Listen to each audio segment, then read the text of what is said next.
Well, that's what happens when you give someone a little bit of hope to cling on to. There's more. We believe that Firma was likely not Monica's only victim. You mean she poisoned me too? Oh, so that's why Savannah's been so irritable this whole time! Let's not be too quick to blame everything on the Lumiline. That stuff can only amplify what's already there. So tasty food will seem like the most delicious thing in the world, while food you don't particularly care for will become utterly revolting. So you better make sure you reflect on your behavior and apologize to every single person you've wronged. I will. I'm sorry. There's still one question that's really bugging me.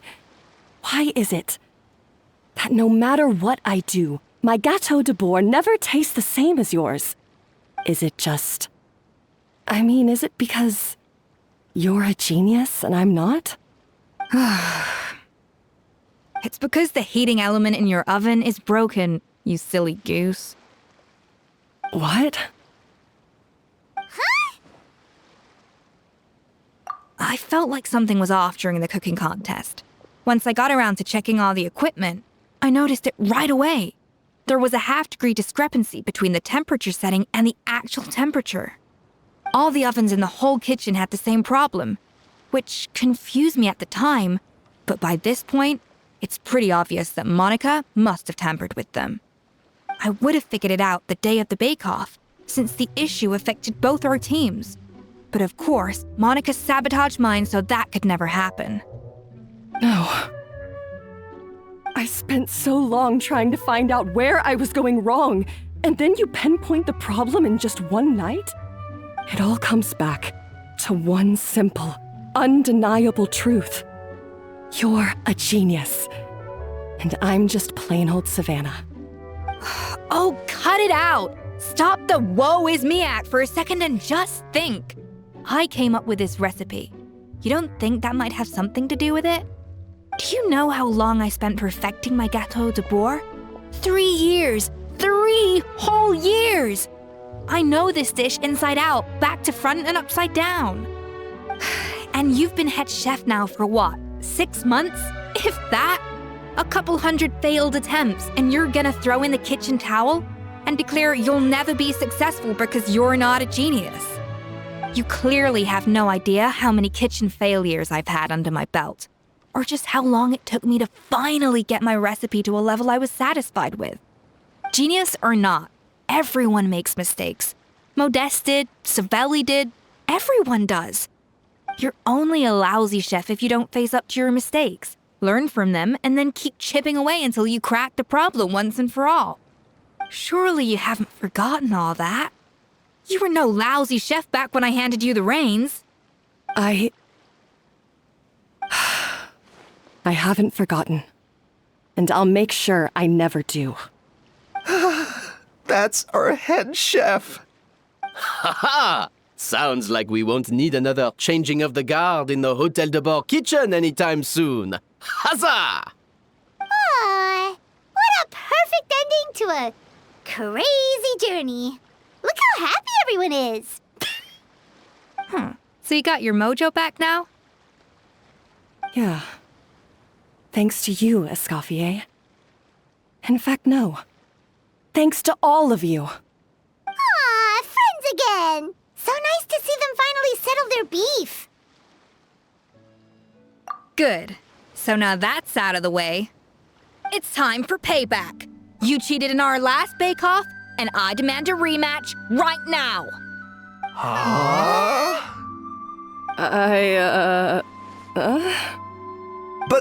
But that was mostly Monica's fault, wasn't it? Right. And also, does it have to be right now? Savannah's only just got her mojo back, and you barely escaped from a death trap. No excuses. This is a cooking contest between 2 top chefs, and nothing will stand in its way. So grab your spatula and get ready, because this rematch is happening today, right now, this instant. Hey, so, this whole time you were salty about losing? The second cooking contest commences now! This time, no more games, and no holding back!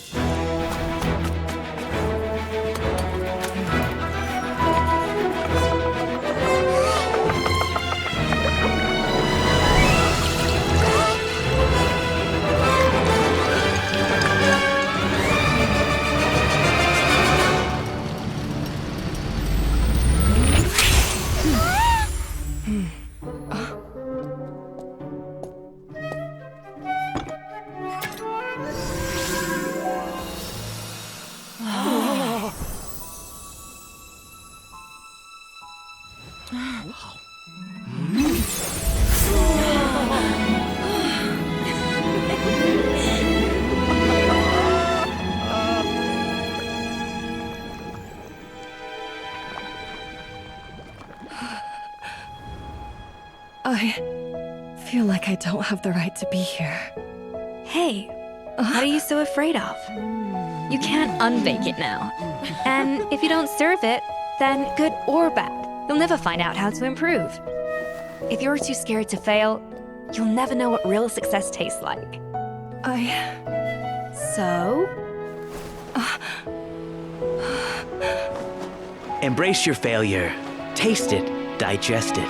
That's the way to success. I don't know. Sounds like it's easier said than done. I'll do it.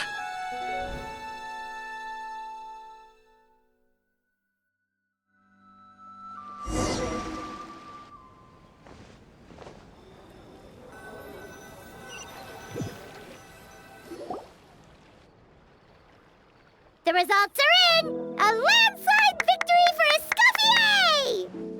Escoffier! Quite rightly, too. Piece of cake.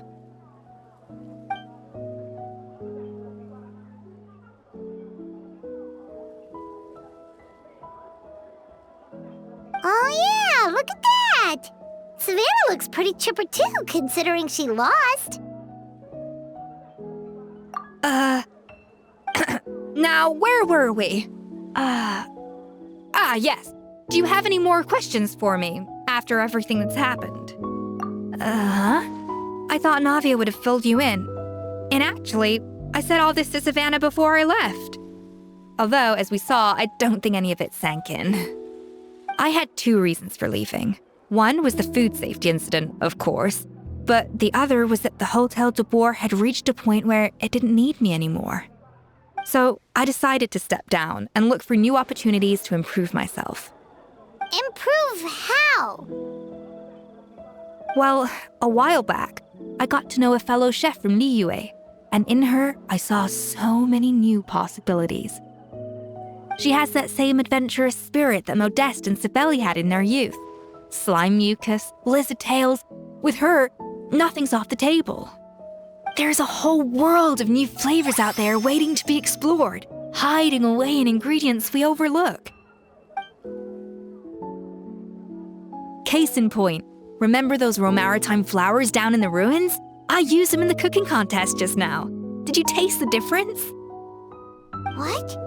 Paimon didn't notice at all. Half of the art of cooking is dissecting the recipes of previous chefs and figuring out the exact constellation of elements that gave their work its signature taste. And the other half, it lies in freeing yourself from the confines of the kitchen. You've got to go out and explore the endless possibilities out there. Uh-oh. Paimon's suddenly not sure she wants to try your cooking anymore.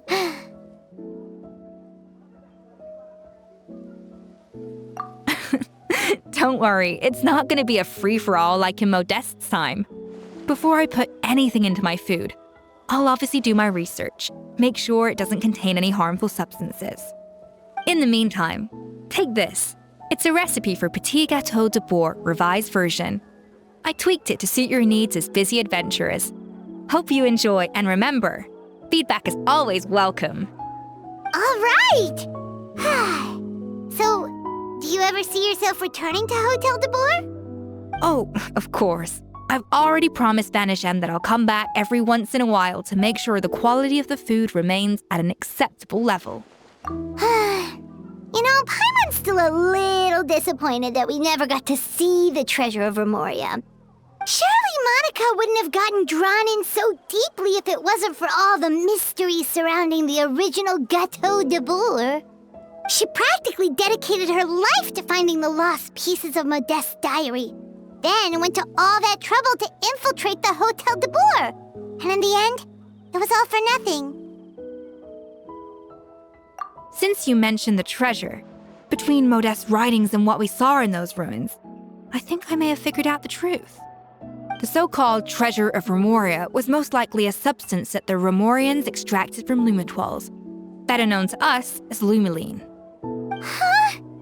So then, why all the hype back in the early days of Gâteau de Bourg? Don't forget, it was a very different era. We could barely even refine sugar back then, so desserts were very much in their infancy. In a world of bland food, it's no wonder that the first thing to really excite people's taste buds took the world by storm. And as for the Lumiline, it may well have been somewhat valuable in ancient times. But these days, it's just another drug from the Fontaine Research Institute. Even if Savelli hadn't destroyed it all, I doubt it would be worth that much these days. So after all that, there was nothing in those ruins but worthless junk. Feels strange to say it, but Paimon almost feels sorry for Monica. She sacrificed it all only to get nothing in return. Hey! Huh? Navia? You just got back from that underwater ruin, right? Well, check it out. They ran a special issue. Did you see anything like this down there? Freshly unearthed from the ruins of Remoria. A magnificent jar thought to be over 1,000 years old. Experts say it has immense artistic and historical value. It could be worth an absolute fortune. Wait, isn't that the jar they used to hold the treasure? If only it was still in one piece. Some butterfingers must have dropped it or something. Ugh, it's such a shame.